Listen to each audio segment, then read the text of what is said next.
Oh, okay. There we are. Hello, everyone. I hope you're doing great. Let me go live on here on Instagram. Good afternoon, everyone.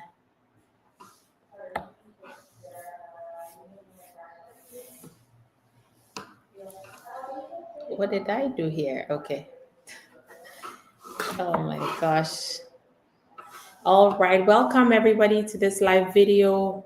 We are about to get started. So please join in and share with your friends. We're going to have a discussion today and we'll have a question and answer session. We're live on Instagram, YouTube, LinkedIn, Facebook. We're trying to get on TikTok.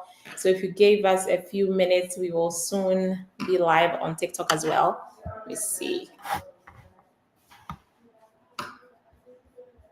All right. Chris, Athena, are you on?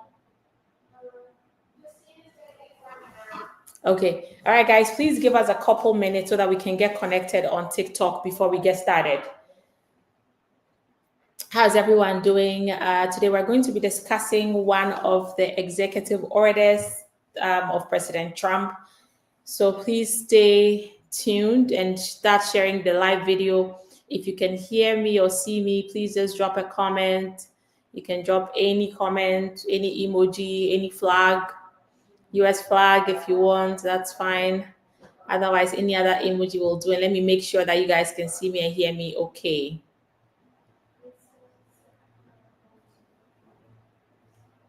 Justine, I'm sorry. I think I have to take the number, the code here. You can come.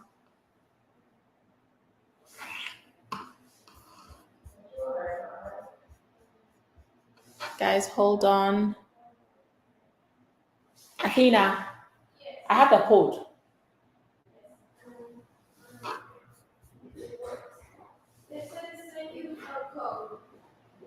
Yeah, hold on. So I'm live now. Let's see. The number is let me see here. Oh, it did send on here as well. 018 018 989. 89. That work? It says the code is incorrect. Okay, let's go. Sending another code. No, hold on. There is a code here as well. 608522. I'm sorry, guys. We're trying to log on to TikTok. There we go. Okay, great. Thank you. All right. Excellent. Is it on? Okay, great. Oh, yeah. Thank God. So we can be live on TikTok as well. What did I do here? Okay. We go again. Let's get started. There you go. So we are live across our social media platforms. We're live on TikTok, on LinkedIn, on YouTube, Twitter. How's everyone doing? I hope you're all doing great. Let's get started because we have a lot to cover before we get into the questions of the day. I hope you guys can see me and hear me very well. Okay, now let me share my screen.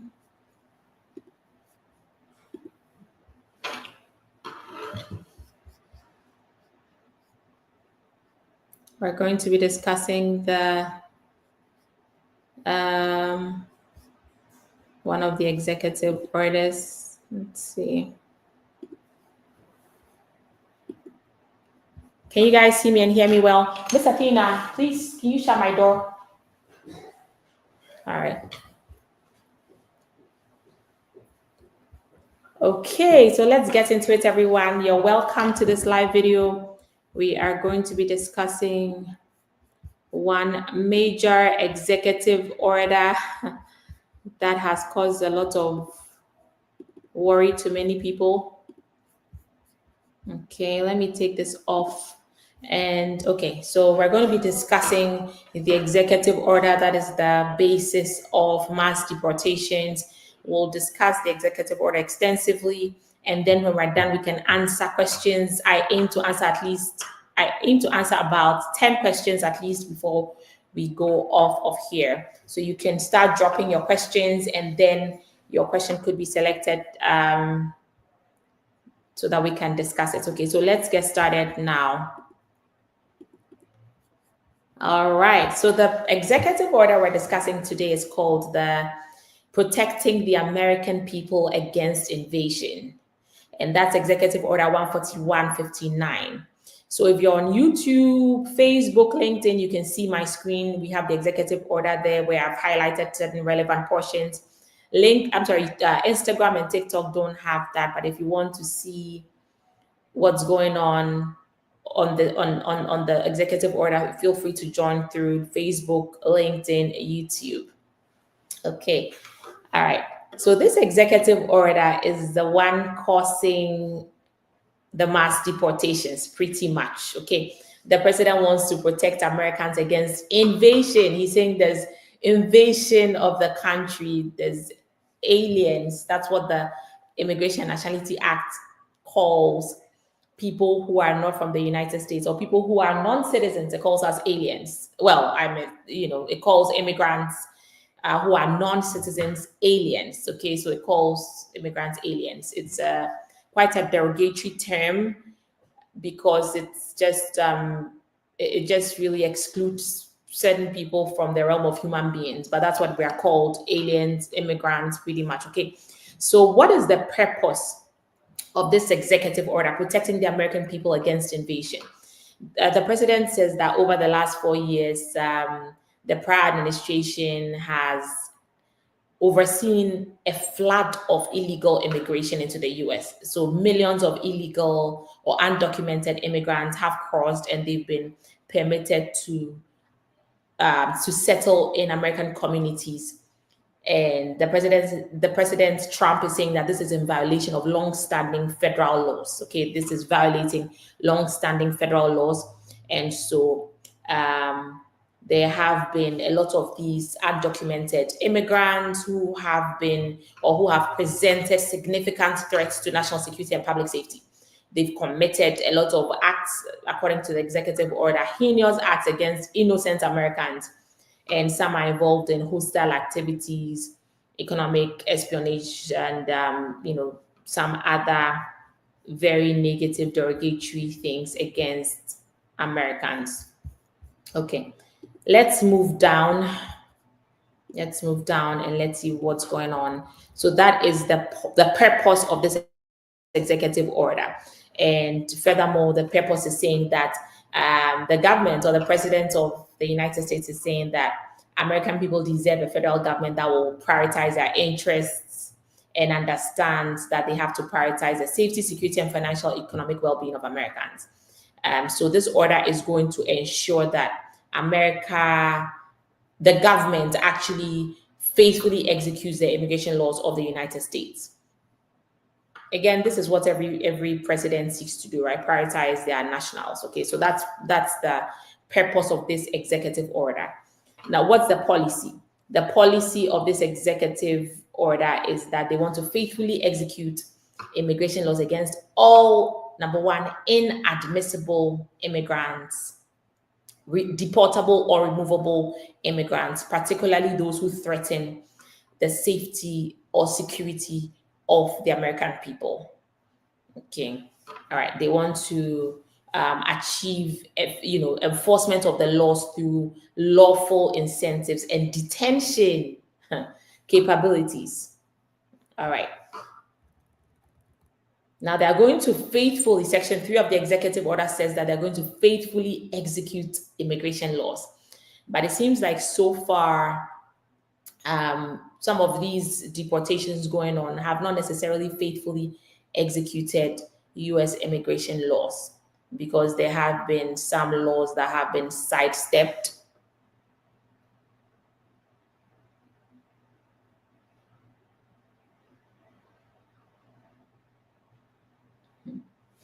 Okay. All right. The next thing we're doing is let's take a look at this Section 3B.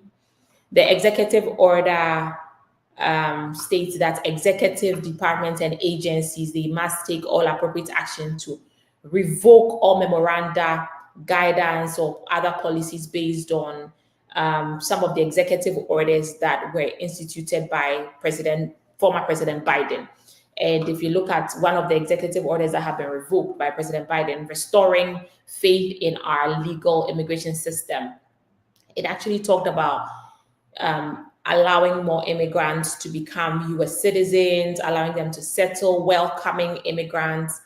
And this executive order has revoked all those orders by President Biden, which attempted to welcome welcome immigrants into the United States.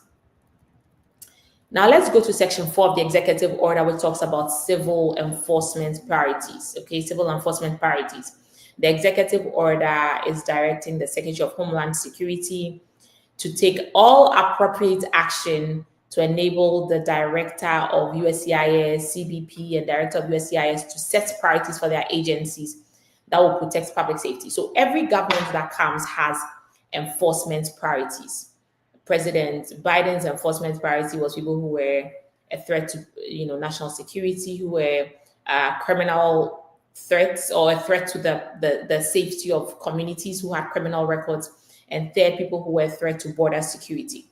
So this executive order is asking these agencies to determine what the priorities or to set priorities in order to protect public safety of Americans. Then they also have this criminal enforcement priorities. So I'll say that civil enforcement priority has more to do with prioritizing the safety of the nation by making sure that deportations or apprehensions are done against people who have violated US immigration laws. Criminal enforcement priorities targets people who have criminal records. It prioritizes the prosecution of criminal offenses related to the unlawful entry or the people who are continuously in the US unlawfully. Okay. Section 7 of this executive order talks about the identification of unregistered, undocumented immigrants. And I discussed this in some videos that we shared. The government or the president wants to make sure that all unregistered non-citizens or foreign nationals in the United States are registered. Okay, they have to be registered in accordance with law. And so we're going to see what that will look like within the next few coming weeks or months. And if you don't register as a non-citizen, then you could face civil penalties and some fines. You pay some money. So it's very interesting. We're going to see what kind of order that's going to be soon. Now, efficient removals of recent entrants and other aliens. That's what section 9 of the executive order talks about. And it says that they're going to promptly take appropriate action to remove non-citizens through section, they can use section 238, 240 of the Immigration and Nationality Act. And the purpose of this is to ensure that there is efficient and expedited removal of non-citizens from the United States. We've already started seeing some of this. There's a lot of expedited removals going on where people are deported without being allowed to appear in front of an immigration judge. Okay. All right, let's keep going. Detention facilities, the Secretary of Homeland Security, what they're saying is that the president is going to take appropriate action to allocate available resources. The Secretary of Homeland Security is the one that will allocate resources, and they'll have to establish contracts to build or use facilities as detention centers. So people who are deportable, DHS is going to come up with, tents, detention camps. They'll build centers or use facilities that are available to detain removable people who should be removed from the US or who are supposed to be deported. These people are the people who obviously have prior removal orders, they've been ordered deported in the past and didn't leave for some reason, and the people who are a threat to national security. So we're going to see them come up with, building of detention, more detention facilities to house immigrants. If you guys are aware, we shared news on the fact that some of the detention facilities are releasing people from, from detention because there's not much space. The beds are limited, spaces are limited, so they want to build more detention centers. Now, Section 11 of the executive order talks about the federal state agreement. This is where the government is saying that state and local enforcement agencies must assist with, or they can assist with, the protection of American people. This means that the local police, your sheriffs, your county police, all these local enforcement, the people that help with the making sure that there's peace in your local communities and neighborhoods, they are going to join in the investigation, apprehension, detention of aliens. Okay, so it specifically states that these people should start performing the functions of immigration officers. Now, the executive order says that, the executive order is aware that there is a separation between state and the federal government. And so it says that to the maximum extent possible, permitted by law and with the consent of the state or local officials, they'll take appropriate action to perform the functions of immigration officers in relation to investigation, apprehension, or detention of immigrants in the U.S.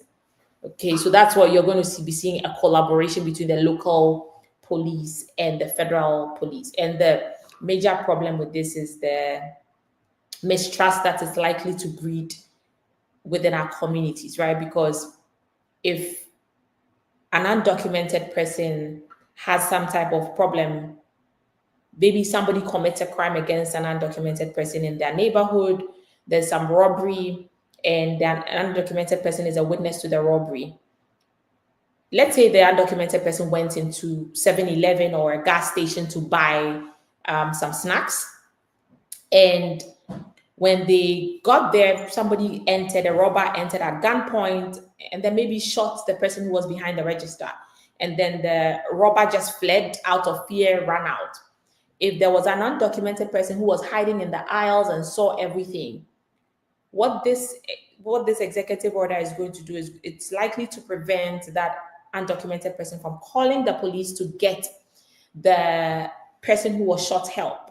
That person could be a US citizen, because if I call the police, local police, and they're supposed to be cooperating with ICE, they're going to question me. They're likely going to ask me what my status is, or they could call ICE later down the line, or they are going to verify what my status is and then hand me over to ICE. So if I know that that's a danger, then I am likely to leave to protect myself, right? I'm not going to call the police if I know that there's a cooperation between our local police and ICE. So these are some of the problems that this is likely to breed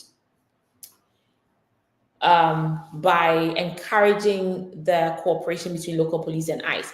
And then the executive order continues to say that it's going to encourage voluntary compliance with the law. Secretary of Homeland Security will take appropriate action to adopt policies and procedures to encourage undocumented people who are lawfully in the States to voluntarily depart, to voluntarily depart the US. And that's what they've been trying to do. There, if you guys have been following what's going on, the White House just released about 2 advertisements, one for international consumers and one for the people in the US. And they're telling undocumented people to leave. Otherwise, they're going to be forcefully removed from the United States. It's a warning telling them that they're not welcome here. If you're a criminal, you're not welcome. Even if you're not a criminal and you are here, don't have lawful presence, then it's saying that you're not welcome here. So these are already being implemented as the executive order directs. But they are not necessarily encouraging voluntary compliance. They are issuing threats and warnings so that people will be afraid and then self-deport from the United States. Section 13 talks about recalcitrant countries. These are countries that refuse to take their nationals back. As you guys know, when it comes to deportation, the people who are not stateless, many people are not stateless. Many people come from countries. Undocumented immigrants come from countries. They could come from countries in Africa, in Asia, in Europe, wherever. And so if you have undocumented immigrants who are from Nigeria, Kenya, Ghana, ICE is going to work with the embassies of these countries in DC or wherever they are located. Usually they have the headquarters or the main embassies in DC. And ICE is going to work with them. ICE will provide them with a list and say, okay, can you verify that these people are nationals of your country? If they are, prepare travel documents, and then we'll buy their tickets, and then we can take them back to their home countries. And when these people are being deported, they are usually handcuffed and they are taken straight from detention into the plane. You'll not have the chance to go home and pack your bags and go and take money from the bank. So if a country is recalcitrant, it means that they usually provide a harder time for ICE. They will not confirm that particular people on the list are Ghanaians or Nigerians, or sometimes they don't produce the travel documents for these people, and this delays the deportation process. ICE is saying that if there's a stubborn country or a recalcitrant country, they are going to face sanctions from the United States based on this executive order. Okay. All right. The next section of the executive order talks about the fact that they're going to eliminate documentary barriers, dilatory tactics, and other restrictions that prevent prompt repatriation of undocumented immigrants into any foreign state.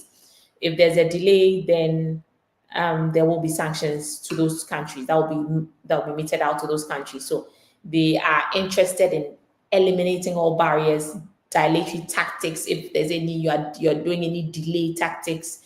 If you need to accept 100 people are from Ghana that need to be deported, what the executive order is saying that they will give the Ghana embassy some time within which these people have to be issued with travel documents so that they can deport them. If there's delay tactics, then Ghana will face sanctions or Nigeria will face sanctions, whichever country that plays these delay tactics. The Section 15 talks about the reestablishment of the Voice Office addressing victims of crimes committed by undocumented immigrants. They are going to reestablish the office that in the past provided professional services to victims of crimes committed by undocumented immigrants. So if a crime is committed by an undocumented immigrant, let's say rape or some other crime, then Voice was a service, a professional service that took care of victims of these crimes. So these victims are usually US citizens or people who had status and who needed assistance from the government. Okay, so let's go on to Section 16. All right, the executive order says that the government is rescinding, addressing actions by the previous administration. Secretary of State, AG, Secretary of Homeland Security, they are, rescinding policy decisions of the previous administration that led to increased presence of undocumented immigrants. So we've already started seeing some of these things. The parole programs are being eliminated. TPS designations are being, there's no more extensions, asylum ban. The main thing is really sealing the borders, the southern border, and then also rescinding the policy decisions that allowed some people to enter the US on parole or some type of temporary status. Okay. Yeah, they re-emphasize that parole is supposed to be exercised on a case-by-case basis, not on a whole-scale basis like Biden did.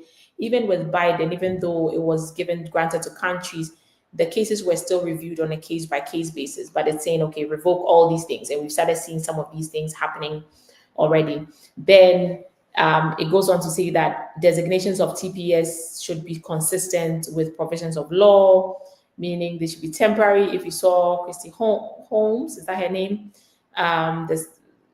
She has been saying that temporary protected status is going back to temporary.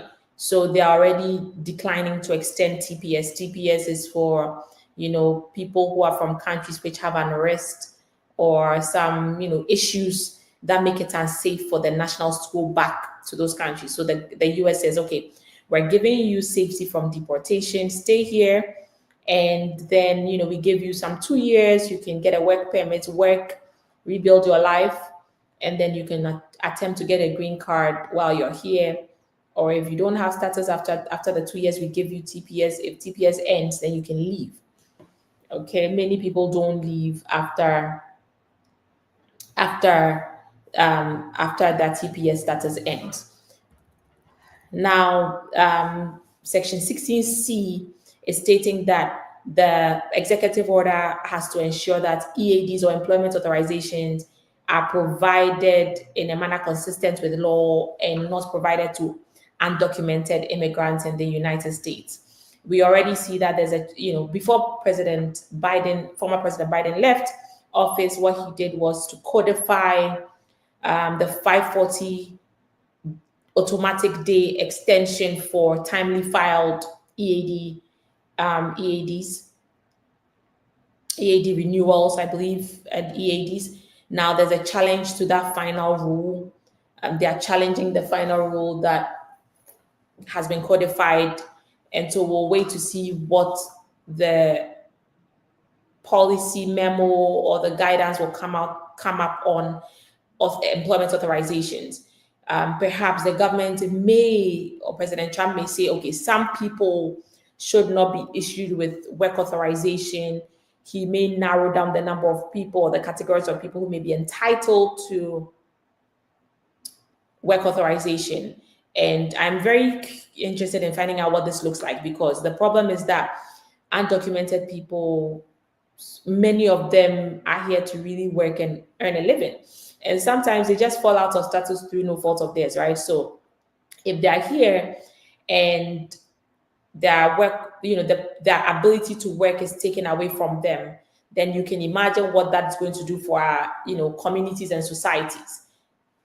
I hope it does not get to that, but we'll see within the next few coming weeks what that looks like in terms of execution.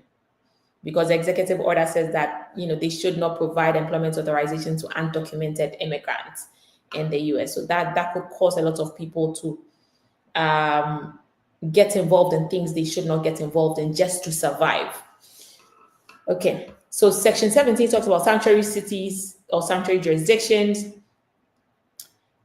As you guys know, sanctuary jurisdictions are those that limit cooperation between the local police and ICE.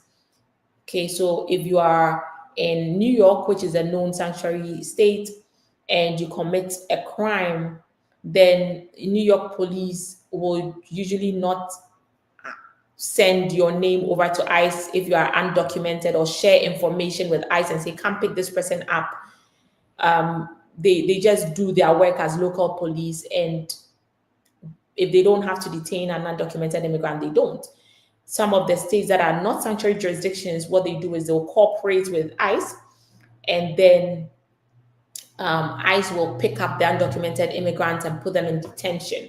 Sometimes the crimes that these people have committed will lead to mandatory detention, meaning they cannot leave until they're done with their immigration proceedings. So this executive order is saying that there will be, it says that they'll evaluate and undertake any lawful actions to ensure that so-called sanctuary jurisdictions seeking to interfere with lawful exercise of federal law enforcement, they don't get access to federal funds. So they're going to punish them financially. These states will not get access to federal funds. Okay. And so many sanctuary jurisdictions are likely to buckle under this pressure information sharing under section 18. Let me see how much more we have. Okay, we're almost there. Where it ends at section 23 and we are at section 18. Okay. Section 18 of the executive order says that information sharing, the Secretary of Homeland Security, they shall promptly issue guidance to ensure that there is maximum compliance by DHS personnel with provisions of law, and ensure that state and local governments are provided with the information necessary to fulfill law enforcement, citizenship, or immigration status verifications requirements authorized by law.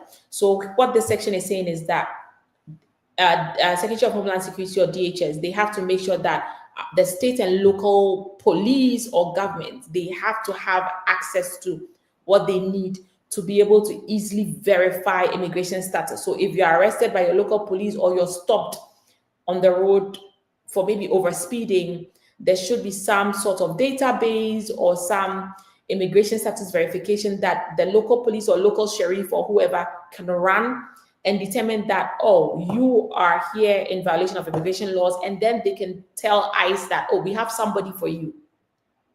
This has not been happening, but Section 8 of this executive order says that there must be information sharing moving forward to ensure that there's that is available to the state and local governments to help fulfill immigration enforcement, okay? Carry out immigration enforcement.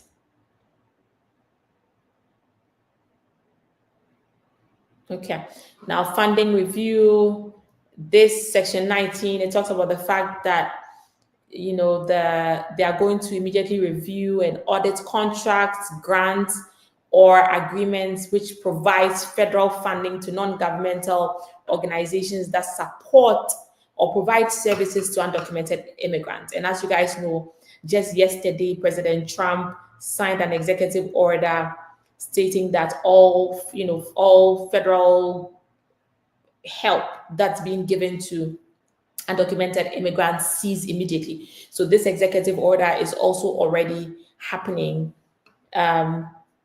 What the executive order is saying is that they want to ensure that the resources of the US are free of waste, fraud, and abuse, and that the federal government is not promoting or facilitating violations of US immigration laws.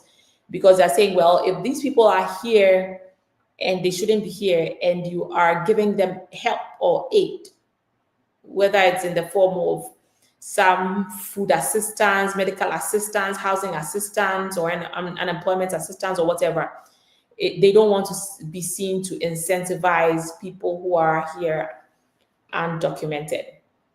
The executive order under Section 18 also says it must pause distribution of all further funds pursuant to, these are such agreements, and then they must terminate all such agreements determined to be in violation of law or to be sources of waste, fraud, and abuse. Okay, let's go to Section 13, denial of public benefits to undocumented immigrants. It says illegal aliens.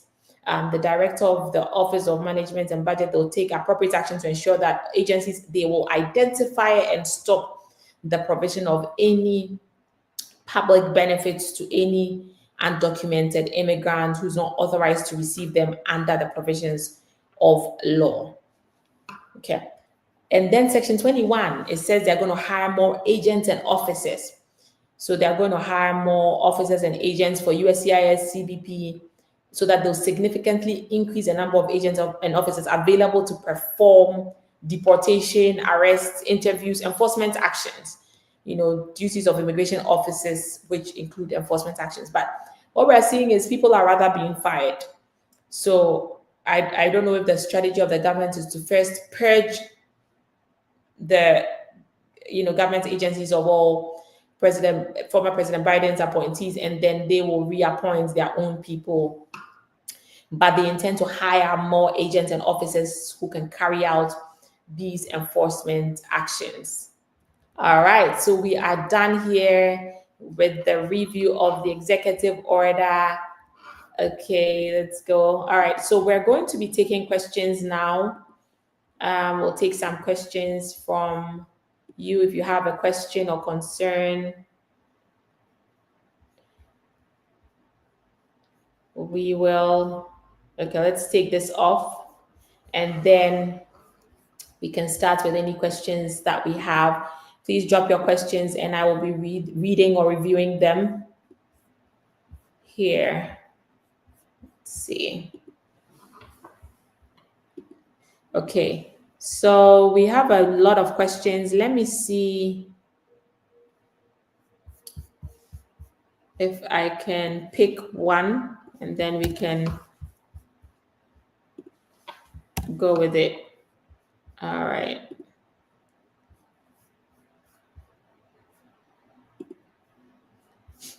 Okay, so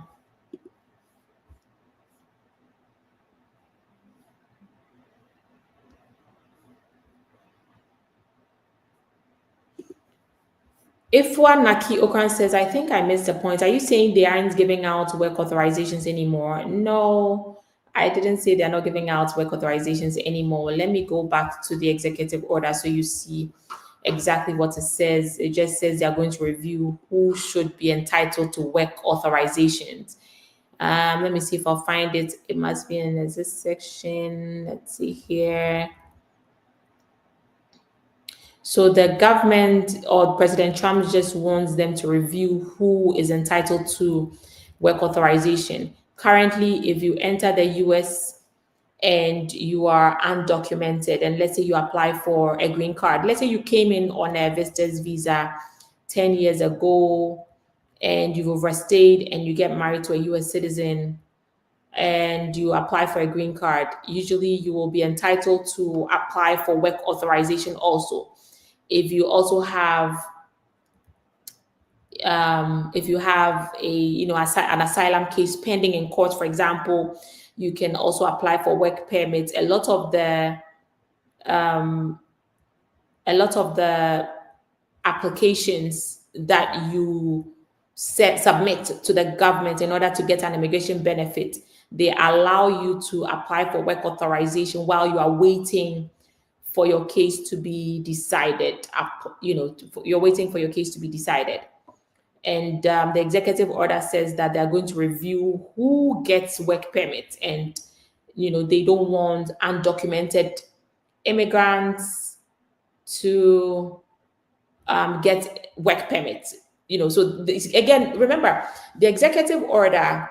A lot of the times, I'm struggling to find the exact section of law that the exact section of the executive order that I'm looking for.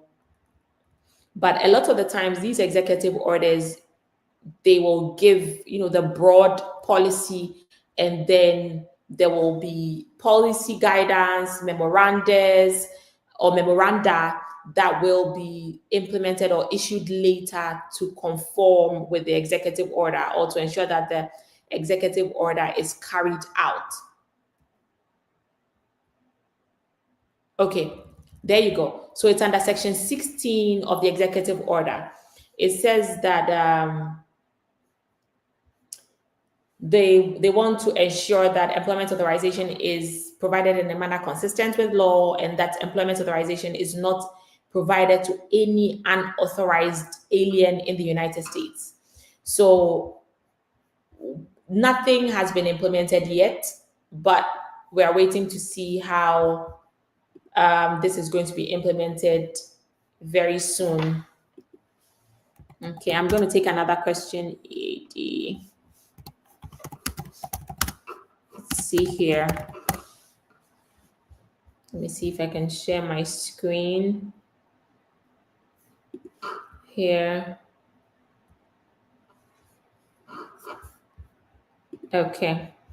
So there was a final rule that was published on December 2024. That final rule increased the automatic extension period of employment authorization or work permits for some people.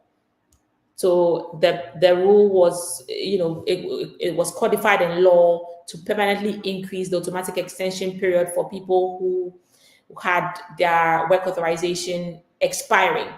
It increased it to 540 days. That's how many years? Maybe about 5 years, 5 additional years.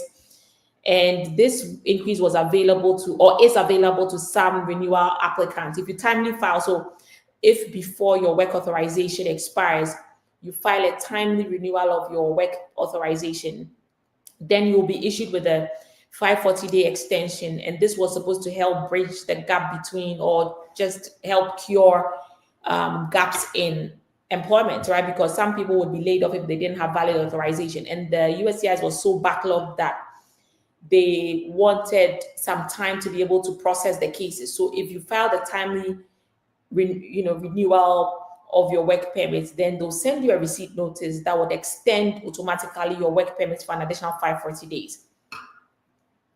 And this has become a final rule, but I see that they're trying to challenge it. A couple of days ago, there's been a challenge so far, but we'll see what happens with that. It's not finalized yet, so it's not saying that they shouldn't issue work permits. They will issue work permits, but they are likely going to narrow down the scope of people who are entitled to, or who are eligible for work permits under law, or even the extensions. What is going to be the validity period of work permits?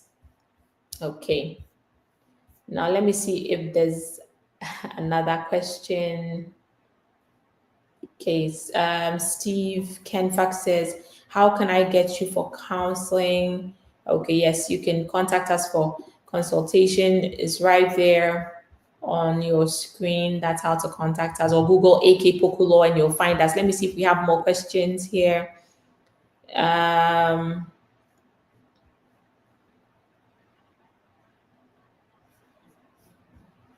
Let's see on Instagram if we have some questions on Instagram. Okay, so we have a question on Instagram that says, by Grey Cards 09, the person said, please, is it possible to change status from B2 to F1 looking at the current situation? You can absolutely change status from B2 to F1. You can do that. It's called a change of status. If you are trying to change status from B2 to a green card holder or to green card, it's called an adjustment of status. This change of status process exists, and you need to file a timely change of status. This has to be done 45 days before your I-94 expires, or as soon as you know that you need to change status. But this is a very tricky process because generally USCIS does not like people to come into the US on a B2 visitors visa. You said you're coming to visit, and the next thing they know, you have an I-20 and you're trying to change status without leaving. They see this as trying to probably circumvent the law, and they, generally they don't like it too much. And for people that do that, they could ask questions like, okay, when did you actually get admission to the school? When did you know? Because if you already had admission before you entered on a B2 visa, then it's a problem, right? Because the purpose of a B2 visa is for tourism. And so if you take a visa and you are entering, you have to enter with the intent to pursue the purpose for which the visa was obtained. And if you enter with a B2 visa with the intention to come to school, when you know that, to come to school, you need an F visa, a different type of visa, then it's called fraudulent intent. So they can probe or look into these things because they don't want people to circumvent the law. So it's usually better to go back to your country and apply for an F visa from the consulate. But we've done we've handled several cases where we filed change of status from B2 to F1, but we look at a lot of factors and then we advise accordingly whether we will recommend it or not, to avoid the possibility of USCIS blaming you for, a fraudulent intent at the time of your entry into the United States. Okay, let's see if we have a lot of questions. I'm trying to scroll through them. Let's see if I can get something on TikTok. Somebody says, N600, please, how can I file for N600 without attaching my father's citizenship certificate? So the N600 is the certificate of naturalization for children who have derived US citizenship Usually they enter the United States. Let me start by saying that you can obtain US citizenship through a variety of means. We have automatic acquisition of US citizenship. You are born in the United States. What Trump is trying to, undo, birthright citizenship, born on US soil, you become a US citizen. That's called automatic acquisition of US citizenship. Then we also have under jus soli. Then we also have automatic acquisition by being the child of a US citizen parent. For example, we'll look at physical presence rules and all those things, whether father has met physical presence rule of 5 years before you were born. If you were born outside the United States, okay, you can automatically acquire US citizenship if you were born outside the US. If your father meets certain physical presence rule, or your mother meets some of these physical presence rule, if they are US citizens, then you can apply for something called a CRIBA, Consular Reports of Birth Abroad. Now, the second way is through derivation of US citizenship. Through that means if your father became a US citizen after you were born, maybe through the process of naturalization, then, for example, dad can apply for a lawful permanent resident for you. You will come into the US as a lawful permanent resident. And if you show that you are living in the legal and physical custody of your dad, while you were under the age of 18, then you can be said to derive US citizenship, so you can apply for the M600. So as part of the process, we have to show that your dad is a US citizen, and there's some other requirements. So please contact us so that we can help you with that particular inquiry, because the M600 usually have just one chance to apply, and once it's denied, you cannot file. You usually have just one chance to apply. I believe there's no appeal process with that. So make sure that you do the right thing, and we can help you ensure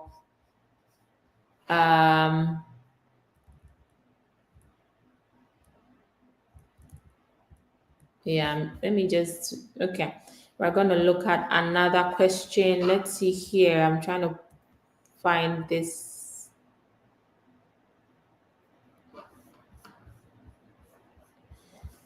Okay, so please contact us and let's see how we can help you there.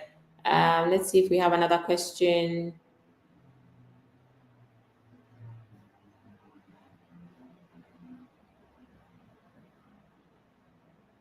Nasika says, can a 10-year marriage-based green card holder travel outside the United States? Okay, so if you are a 10-year, you have a 10-year green card, you can travel outside the United States. So there are two types of green card holders: 10-year green card holders or lawful permanent residents, and we have the conditional residents who are 2-year green card holders. For those people, they have to remove the conditions before they can get a 10-year green card. For 10-year green card holders, it means that your case was approved after you have been married for 2 years, or you remove the conditions on your 2-year green card and then got a 10-year green card.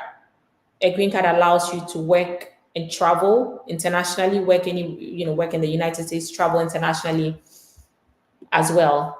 With the with the current issues that are going on, I would recommend that if you're a lawful permanent resident and you have a criminal record or some type of taint on your green card, like there's some issue, if you travel, you are likely to be pulled in secondary inspection.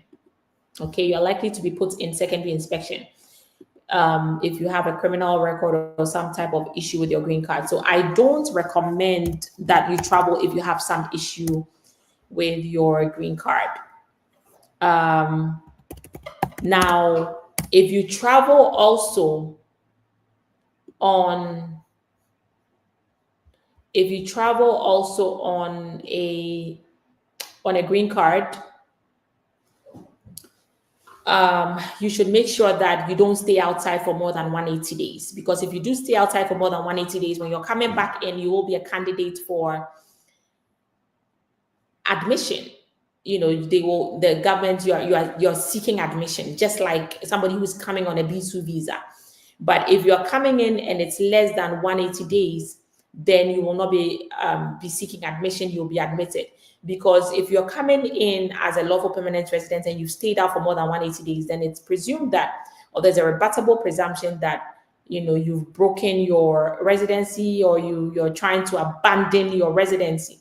If you stayed outside the US for more than a year, then you are deemed to have abandoned your permanent residency. More than 6 months, it's like it's a rebuttable presumption, meaning you can bring evidence to that, oh no, I did not abandon my permanent residency. And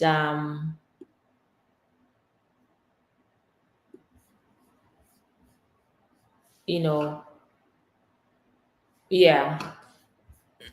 Okay, so yeah, you should make sure that if you travel, you're coming back in within 180 days. And if you can avoid travel until we figure out what's going on at the different ports of entries, that would be best, because we're seeing lots of travel advisories concerning green card holders that are being detained, and green card holders that are being forced to sign the I-407 record of abandonment of the lawful permanent residency. Okay. All right, let me see if there are more questions. I'm trying to see if I can see some questions that we can use.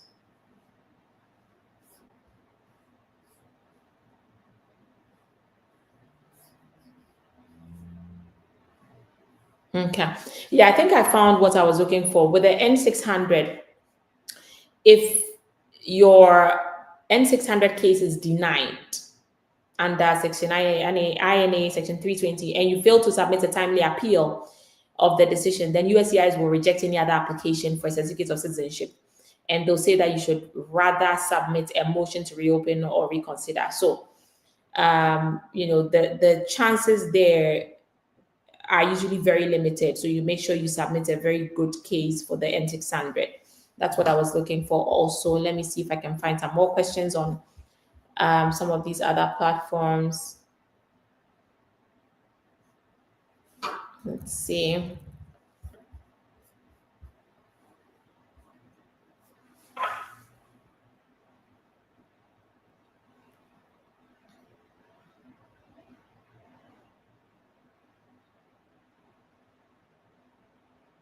On TikTok, user says, "Hello. At what point should one sue USCIS when the case is outside processing times for over 6 months?" It depends. Anything that's an unreasonable delay, you can sue, but it depends on where you live and how the courts are interpreting unreasonable delay. So please contact us so we can look into your case and more and determine what the best course of action, whether a mandamus, which is a suit against the federal government compelling them to take action in your case. It's a procedural tool that will compel the government to act on your case or give a decision on your case. So unreasonable delay depends. It depends on the case type. For something like an asylum, a 3-year period may not necessarily be unreasonable. But if it's another case type, which should take less time, then that could be unreasonable. So it's a matter of fact. So please give us a call and let's see how we can help you there. Okay. Let's see here.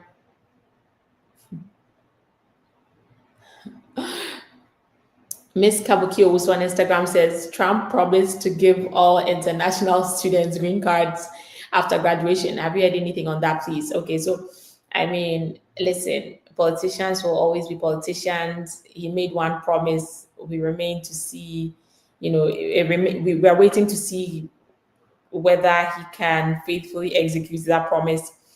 But he has bigger fish to fry. So he's more concerned with mass deportation at this time. That is his number one obsession, mass deportation. And so until the numbers, he's happy with the numbers, I don't see him trying to give international students green card at this time. We could be surprised within the next few coming months. They could make a case, to see whether international students could be granted green cards, but there's just nothing, no policy yet on this. Okay, let's see here. We have, let me see on TikTok if there's more questions here. Otherwise, we're going to call it a day. Looks like we're really right on time. Oh my goodness, 1:30.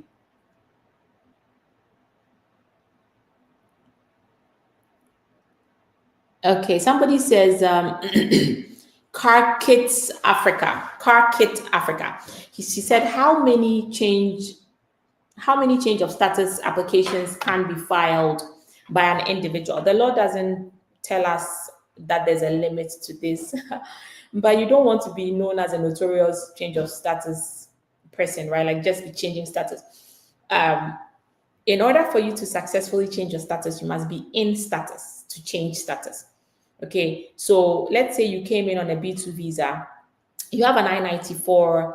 I-94 is a period of authorized stay. When you are entering the United States, CBP will let you know how long you can stay. If they don't let you know when you come in, please verify where your I-94 is digitally on the CBP website to know exactly how much time you were issued. Initially, they were stamping passports. Now they're doing the paperless entry. So your passport may not be stamped with how long you should stay. So verify on the CBP website.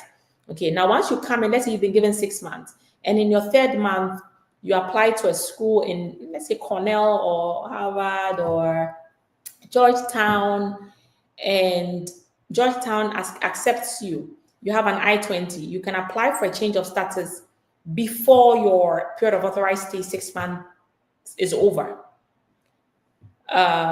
Now, if you don't do this before your I-94 expires, then you could do something called a nunc pro tunc, NPT, or a nunc pro tunc is Latin, that means then for now. So you should have filed it timely. The change of status must have been filed before your I-94 expired. But if for some reason, circumstances beyond your control, you couldn't do it, maybe you were sick, maybe something happened, you can ask the government to review your application as though you had submitted it when you had to submit it. So you can file a change of status from B2 to F1.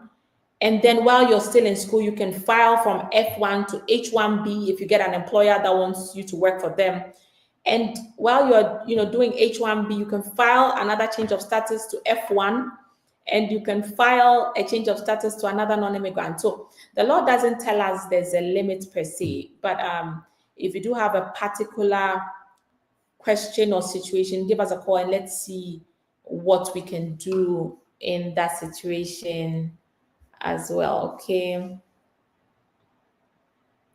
All right, Mami Abuna Chamanting, thank you so much for watching. Appreciate it so much. If you're an international student graduating, want to change your status, what to advise? You don't have a job yet. It depends. It depends. It depends on timelines. If you have OPT, if you're an international student graduating in May, you want to change status. Listen, you have to do what you have to do. For some people, I do have clients who are currently doing PhD because they want to study, and it's like, okay, there's no other option. So it's up to you. If you have OPT, a year of OPT, you want to take advantage of that. If you're doing STEM, then you have an additional 2 years of STEM OPT, so 3 years. And during the time, you can try EB2NIW, you can try to get an H1B, you can try EB3, you can try to go back to school, or if you meet somebody you fall in love with, then you can file an adjustment to get married. So there are a few options there. But as I tell my clients, there's not like 101 ways to get a green card. The ways are very limited. So it's not about finding 200 ways to get a green card. The few ways you have, it's about just because you're going to go through just one door, right? It's just like having a huge mansion with 30 beds. You don't need 30 beds to sleep at night. You just need one bed. And even on the bed, you're just going to sleep on one little portion. So you don't need 1,002 ways to get a green card. Just pick one viable method and maximize it, utilize it well. And that's the problem of many people. They are looking for 50 ways to get a green card. You don't need it. You just need one.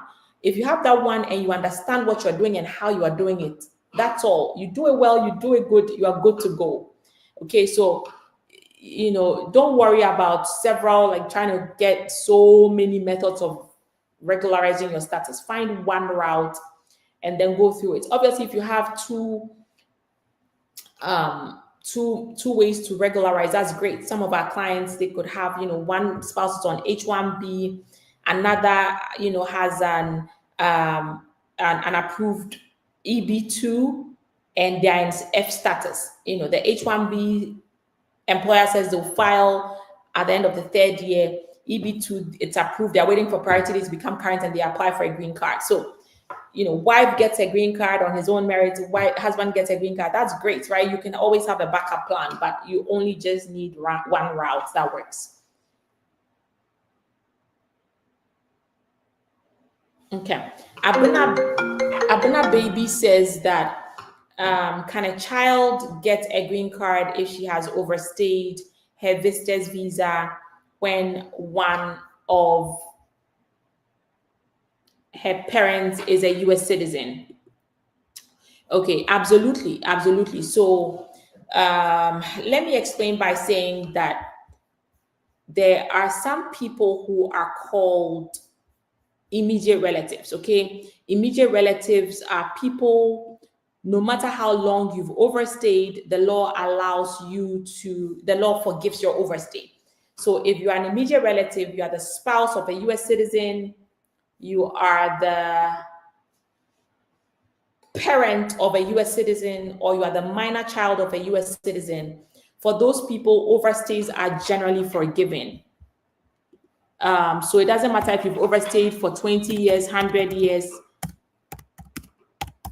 Hold on, I'm on live video. Okay, so it doesn't matter how long you've overstayed your visa, you will be forgiven. So if a child has a parent who's a US citizen and the child has overstayed, let's say the child came in on a B2 visa, they've overstayed, the child can regularize their status. USCIS or the government will forgive their overstay because they are known as immediate relatives and they're entitled to get green cards even if they've overstayed for 100 years. We've worked on several of those cases. A parent will come into the US, they'll come in on a visa, let's say B2 visa, they came in 35 years ago. They gave birth to a child, the child is now 21 years old. They've overstayed their visa 30 years. We get green cards for those people all the time. If it's a child also, you can get a green card for the child even if they've overstayed. And the good thing about being under the age of 18 is that the child does not begin to accrue unlawful presence until they turn 18. You see, so if you are in the US and you overstay, there's a clock that's ticking, a legal clock, and that's called accrual of unlawful presence. There's a difference between being out of status and accruing unlawful presence. The child under 18 will be out of status, but they do not start accruing unlawful presence until they turn 18. If you overstay your period of authorized stay for more than 180 days but less than 1 year, you leave the United States, you have a ban of 3 years. You've accrued unlawful presence of 180 days. If you accrue unlawful presence of more than 1 year and you leave the US, then you trigger a ban of 10 years. You cannot come back into the US for 10 years. So unlawful presence is relevant for purposes of determining who is barred when they're coming back into the United States. So the child who's 18 years old, they don't accrue unlawful presence. So even if they leave, they will not necessarily face a bar or a ban from coming back into the US that other adults could face. Okay, but yes, a child can get a green card even if they've overstayed because they are known as immediate relatives. You can compare or contrast. So there's two types of people. We have immediate relatives and we have preference immigrants categories. Preference immigrants categories covers, adult and married children of US citizens. Those are the F1 category. So if you are the son or the daughter who's unmarried of a US citizen, you are F1. Those people, if they're in the US and they overstay their visa, they cannot adjust or get green cards in the US. They would have to leave the US in order to get a green card. F2A, that is the minor children of green card holders or spouses of green card holders. F2B, they are also preference immigrants categories, adult and married children of green card holders. That's unmarried son, unmarried daughter, above 21 years old. We have F3, who are the married children of US citizens, and we have F4, siblings of US citizens. Okay, those people are preference immigrant category, And for those people, an overstay can affect their ability to get a green card without leaving the US. For immediate relatives, overstays are forgiven. Spouses of US citizens, minor children of US citizens, parents of US citizens. So for those people, they're usually good to go even if they overstay. All right, guys. I think we've done as many questions as possible. So, okay, we read this one.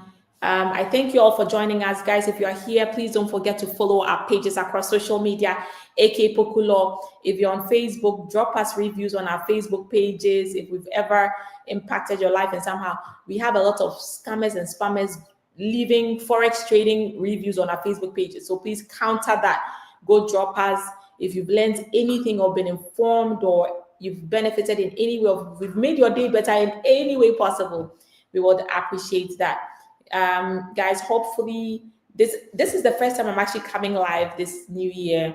Hopefully we're going to be doing more of this year, where every Friday we are likely to come live and answer questions and see how we can assist during these challenging times. So follow the page, please share the live video. Now immigration has become a do or die affair. You don't know who needs our help.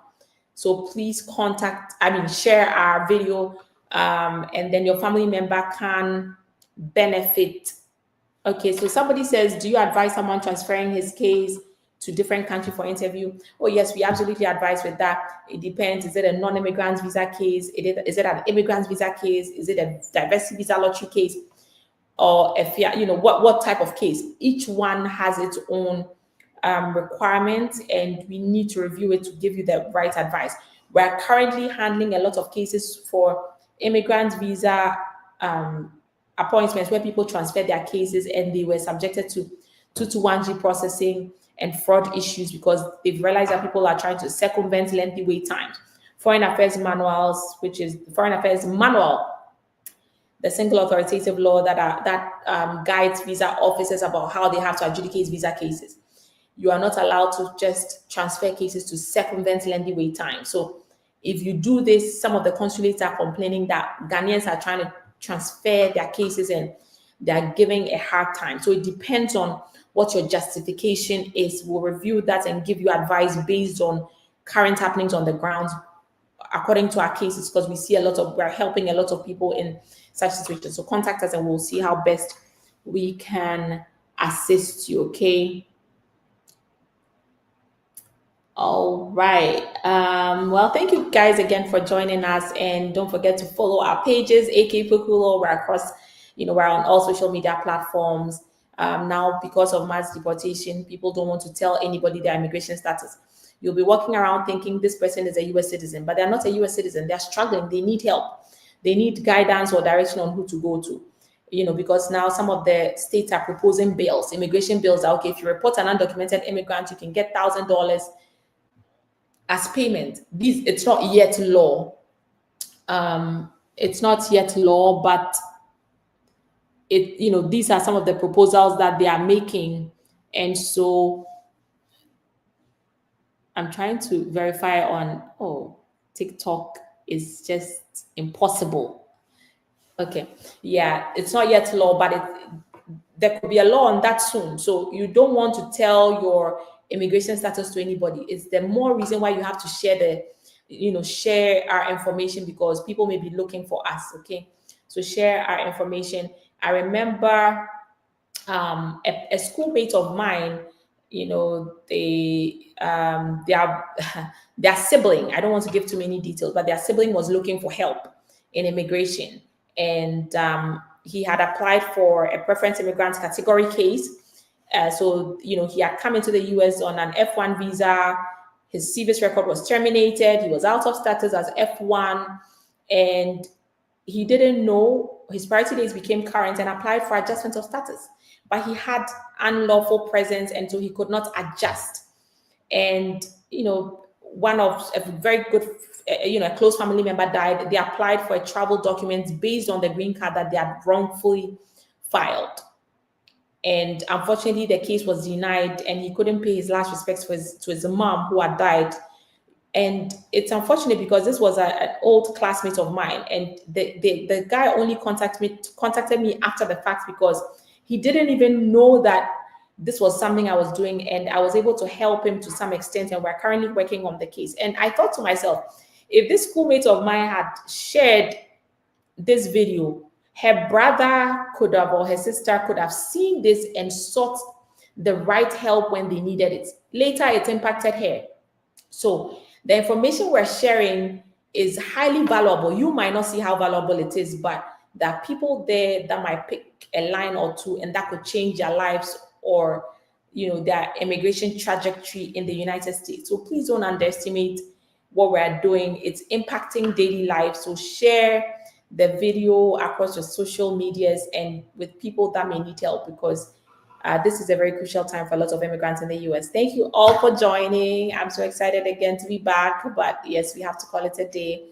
I will see you guys in our next video. When you see our videos, please like, comment, share, so that our videos can reach all the corners of the earth. We have a message to share. Okay, thank you all, and I will see you soon in our next video. Bye, everyone. Take care. Thanks for joining.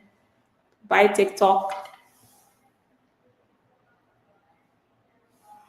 Bye, Instagram. Take care.